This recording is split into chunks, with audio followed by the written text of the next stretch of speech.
Hello friends, I am Aprati. Welcome back to our channel plants space. सबसे पहले आज आप सभी को विश्व पर्यावरण दिवस यानी वर्ल्ड एनवायरनमेंट डे की हार्दिक शुभकामनाएं। नवंबर में एक वीडियो आपसे शेयर की थी इस प्लांट की, जो कि आपको डिस्क्रिप्शन बॉक्स में मिल जाएगी, ज़रूर चेक कीजिएगा। तो उसी की अपडेट आज आपसे शेयर करनी है। नवंबर के बाद से उस प्लांट की पत्तियां खत्म हो गई थी, क्योंकि ये नेचुरल है। प्लांट का डोरमेंट सीजन होता है और प्लांट की पत्तियां खत्म हो जाती हैं। उसके बाद से पॉट में पानी देना बंद कर देना चाहिए, या चाहे तो हल्का स्प्रे 2 या 3 दिन में आप कर सकते हैं। तो जैसे ही सर्दियां खत्म हुई और मार्च की शुरुआत हुई, तभी से हमने प्लांट में थोड़ा थोड़ा स्प्रे देना शुरू कर दिया था, वाटरिंग करनी शुरू कर दी थी। और मई मंथ में यानी मई में आप देख सकते हैं कि धीरे धीरे प्लांट की ग्रोथ हमें दिखाई देने लगी और इसकी जो शूट्स थी वो आने लगी। और इस प्लांट को हमें बहुत ही ज़्यादा इसकी फ्लावरिंग का वेट था, तो हमें ऐसा था कि इस बार हमें इस प्लांट का फ्लावर ज़रूर मिलेगा, क्योंकि इसमें जो दूसरा प्लांट हम लगाया हुआ था वो हमने इस बार इसमें नहीं ग्रो किया और एक पॉट खाली इसी प्लांट के लिए रखा, यानी कि इसको शेयर नहीं किया किसी दूसरे प्लांट के साथ।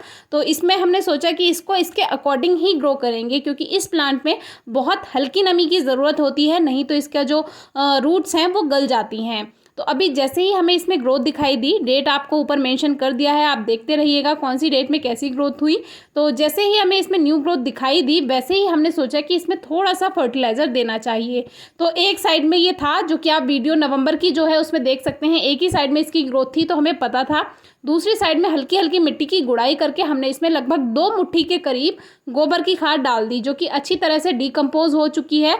अगर आप कच्ची खाद का प्रयोग करते हैं तो फिर वो फंगस लगा सकती है प्लांट में, इसीलिए अच्छी तरह पुरानी गोबर की खाद को ही हमें यूज़ करना चाहिए। अब हल्की हल्की वाटरिंग कर देंगे, क्योंकि जब हमें फर्टिलाइज़र ऐड करना होता है उस दिन हम पानी नहीं देते हैं और फिर मिट्टी की गुड़ाई करके खाद मिला देते हैं और फिर वाटरिंग कर देते हैं।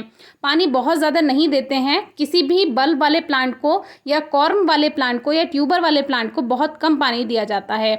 और आखिरकार 3 साल से भी ज़्यादा समय के बाद हमें जिस चीज़ का इंतज़ार था वो हमें मिल गई और हमारे प्लांट में फ्लावर बड आ गई। और ये जो खुशी है आप समझ नहीं सकते कि कितनी ज़्यादा खुशी थी, क्योंकि इतना ज़्यादा वेट था इस प्लांट का, क्योंकि ये एक रेयर प्लांट है, आपको हर जगह देखने के लिए नहीं मिलेगा।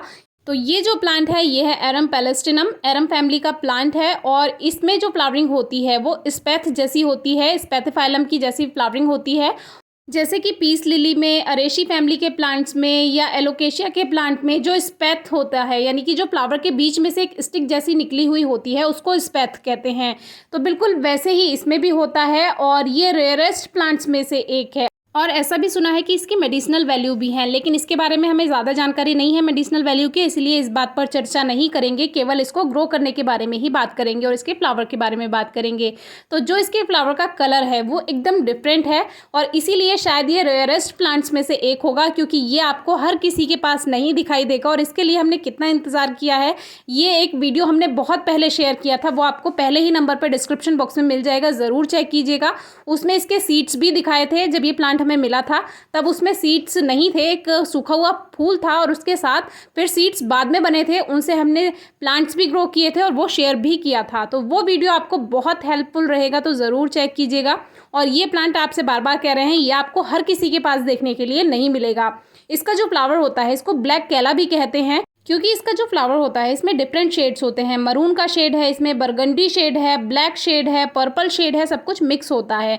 तो इसमें जो डिफरेंट स्पीशीज़ हैं इस प्लांट की, उसमें थोड़ा सा और डार्क कलर या इससे लाइट कलर भी हो सकता है, तो उसमें अलग थोड़ा सा स्पैथ बड़ा भी हो जाता है। तो इसमें अलग अलग इसके स्पीशीज़ हैं अलग अलग प्लांट्स की। तो ये एक हमारे पास वैरायटी है जिसका फ्लावर का हमें बहुत ज़्यादा वेट था और ये अब पूरा हुआ।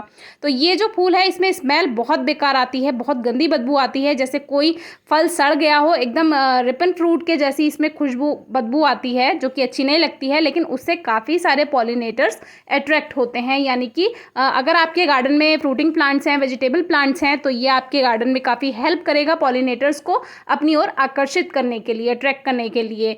तो ये जो फ्लावर है आप ग्रो कर सकते हैं। अगर कभी आपको ये प्लांट दिखाई देता है और इसका प्लांट आपको नहीं समझ में आ रहा है, तो आप इसका फोटो क्लिक करके हमारे इंस्टाग्राम या फेसबुक पेज पर हमसे शेयर कर सकते हैं और पूछ सकते हैं कि ये वही प्लांट है या नहीं।